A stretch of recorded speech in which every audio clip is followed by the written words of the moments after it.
Hi guys, আমার চ্যানেলে আপনাদের স্বাগত। আজ আমরা আমাদের স্কটল্যান্ড ট্রিপের ডে 3-তে আছি।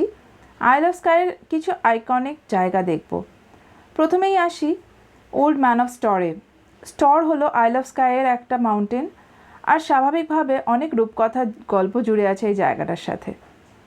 তার মধ্যে সবচেয়ে পপুলার হলো আইল অফ স্কাইতে দৈত্যরা বাস করতো একসময়, আর অনেক যুদ্ধ চলতে থাকতো। তার মধ্যে এক যুদ্ধে একজন খুব পাওয়ারফুল দৈত্যের মৃত্যু হয়।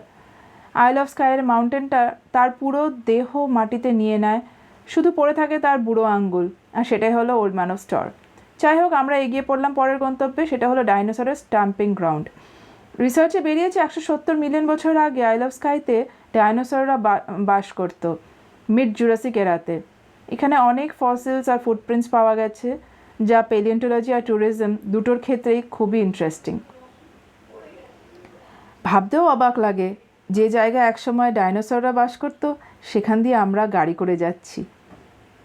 একবার ভেবে দেখুন তো, সেই সময় কীরকম অবস্থা ছিল, চারপাশটা কীরকম ছিল, ঠিক যেমন আমরা মুভিজে দেখি, তাই না? ভাবলেই খুব অদ্ভুত লাগে যে এরকম জায়গা দিয়ে আমি গিয়ে ঘুরে এসেছি।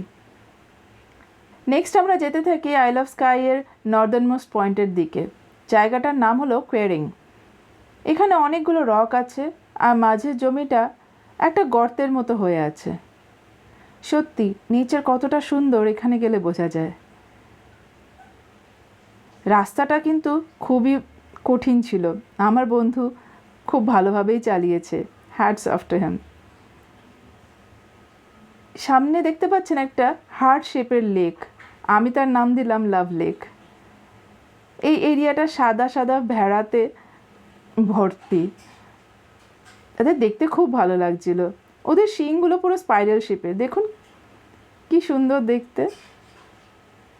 এখান থেকে যখন ফিরে আসছিলাম তখন হঠাৎ করে আবার মেঘলা হয়ে গেল আকাশ, একটু একটু বৃষ্টিও পড়তে শুরু করলো। দেখুন কিভাবে এগিয়ে আসছে আমাদের দিকে সাদা ভেড়াগুলো, খুব কিউট। এখানেই শেষ আমাদের ডে 3। থ্যাংক ইউ এই ভিডিওটা দেখার জন্য। ভালো লাগলে লাইক ও শেয়ার করবেন, আর সাবস্ক্রাইব করবেন পরের ভিডিও আপডেটসের জন্য। থ্যাংক ইউ, সবাই ভালো থাকবেন।